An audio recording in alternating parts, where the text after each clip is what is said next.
Hi, this is Ginny from Ginny's Low Carb Kitchen, and today we're going to make kefir. Kefir is a cultured milk product, and it's very similar to yogurt, only it's more pourable and it's full of probiotics, which I'm trying to incorporate more of in my diet, and I think it's great for all of us to have in our diet. Kefir has so many things you can do with it, and so I'm just going to show you a really quick video of how I make it.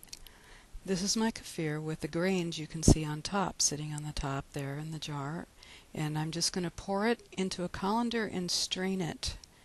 Here it is in my colander, and I'm just going to shake it back and forth and bump it up and down a little bit until I get all the kefir into a bowl underneath, and then my grains are going to be put back in the jar.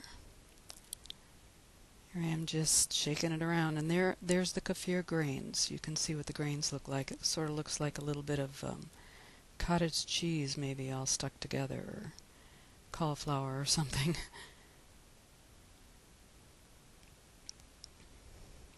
And then I'm just going to put the grains back in the jar, and you don't have to wash the jar every time. I usually just put them back in there and wipe off the top, pour my milk in there, and cover it, and then I leave it sit on my counter for 24 hours.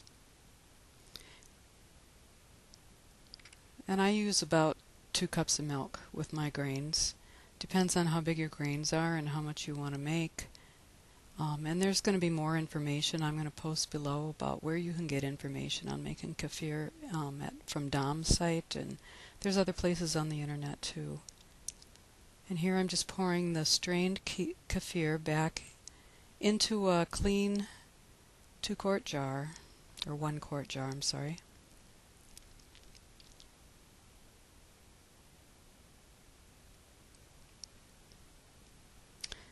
And then I'm just going to put it in the refrigerator and let it cool for about 24 hours.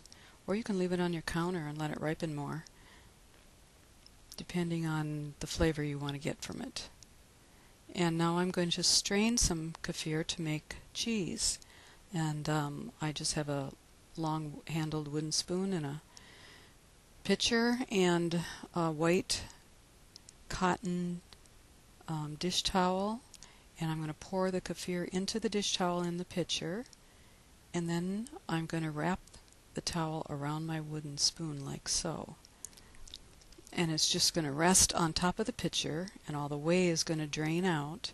And I'm going to leave that on my counter, depending on how thick you want the cheese to be. And for this one, I just want kind of a creamy, custardy consistency. So this, I started about 4 o'clock in the afternoon, and I finished it about 10 o'clock in the morning.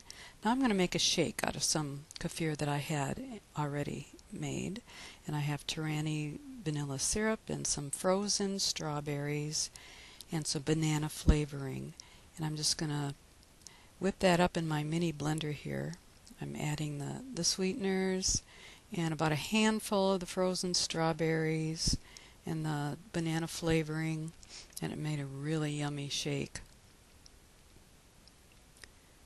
So I'm just blending it up here, and I love these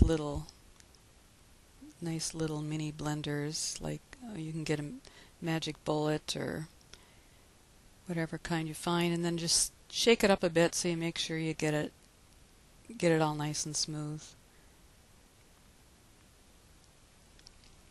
And when I did this, I discovered that it wasn't sweet enough with just the Torani syrup. So I actually added a couple packets of Truvia. Truvia you can get in any grocery store. It's a nice thick, creamy vanilla or banana strawberry shake. It was really good. And here's what the Truvia packets look like. I just added that, and that made it really nice and sweet with a tablespoon of Torani syrup and the Truvia. Now here's my whey. After I strain my kefir, I'm just pouring my whey into a jar, And I'm going to keep that in the refrigerator, and I'm learning how to lacto ferment vegetables, so that's what I'm going to plan on using my whey for. Here's my kefir, and I opened up my towel, and it's going to be just a nice creamy consistency. I put it in a container here and stirred it up, and it's just kind of custardy and creamy. Just stir it up. This I'm going to use for a dessert. I'm just going to add some sweetener and maybe some fruit or something. But I'm going to post some recipes that you can use with it. And thank you for watching.